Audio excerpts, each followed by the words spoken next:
माझ्या घरची परिस्थिती अत्यंत हलाखीची आणि गरिबीची. आणि त्या गरिबीच्या परिस्थितीमध्ये माझे बाबा जे कमवायचे दरवेळेचं अन्न खायला सुद्धा पुरत नव्हतं. त्यामुळे त्या परिस्थितीमध्ये पुस्तकं काय घेतात. आमच्या गावामध्ये चौधरी खूप प्रेम, गरीब मुलांसाठी अगदी प्रेमाचा सागर, करुणाळू, दयाळू. एक दिवस सहज आमच्या घराकडे ते फिरता फिरता आले. मी टवाळीच्या घरी असं फिरत होतो. चौधरी आले आणि मला म्हणाले, अरे लक्ष्मण, काय तू शाळेत येत नाही का? तू शाळा शिकत नाही? मी म्हटलं, सर आम्ही खूप गरीब आहोत. बाबा मला पुस्तकं नाही घेऊन दिली, त्यामुळे मी शाळा काय शिकू शकते.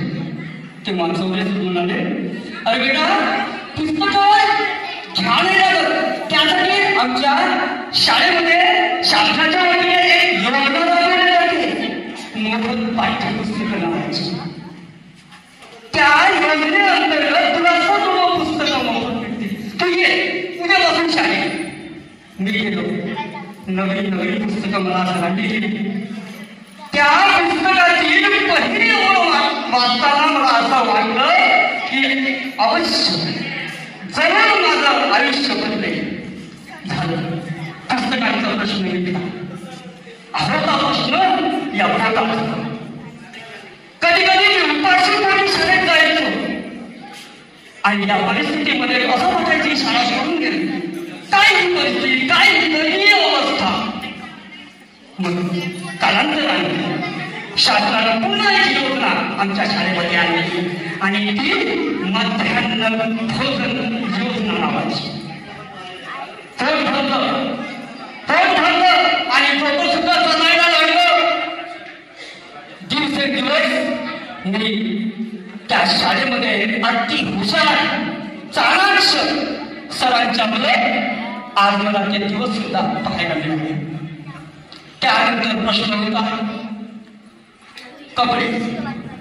माझे कपडे असे जागोजागी फाटलेले. माझे मित्र मला चिडवायचे, उचलायचे, हिरवायचे. खूप लाज वाटायची. असं वाटायचं की नाही, काही खबर नाही या शाळेमध्ये काय हिरवतात, काय हिरवतात हे मुलं मला. तेव्हा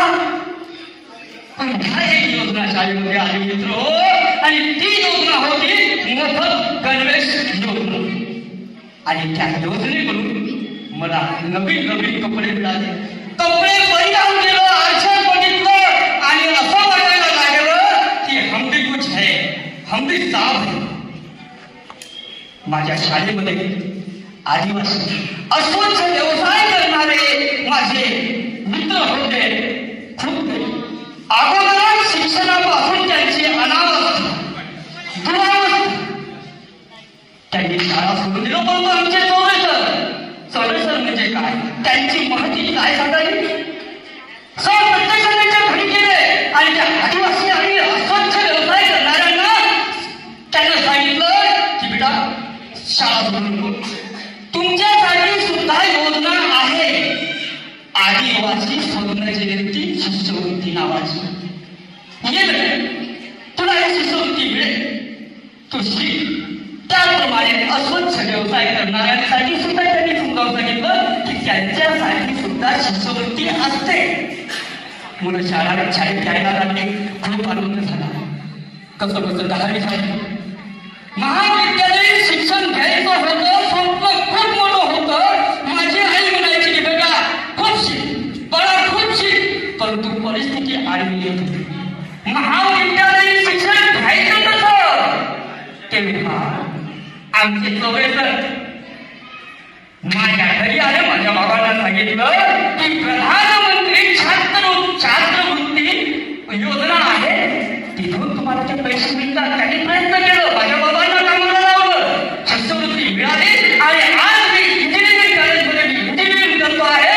आणि माझं स्वप्न हे जवळजवळ पूर्ण झालेलं आहे. असं वाटतं कधी कधी की या सरकारी जर योजना नसत्या तर मी आज कुठेतरी एका खेळामध्ये दगड फोडत, माती खोदत, घोर मेहनत, अंग मेहनत करत परंतु या योजनांनी माझं जीवन उज्ज्वल करून टाकलं. मित्रांनो, मी एकच सांगतो शेवटी, सारे शिकूया, पुढे जाऊया. धन्यवाद. धन्यवाद सर. यानंतरची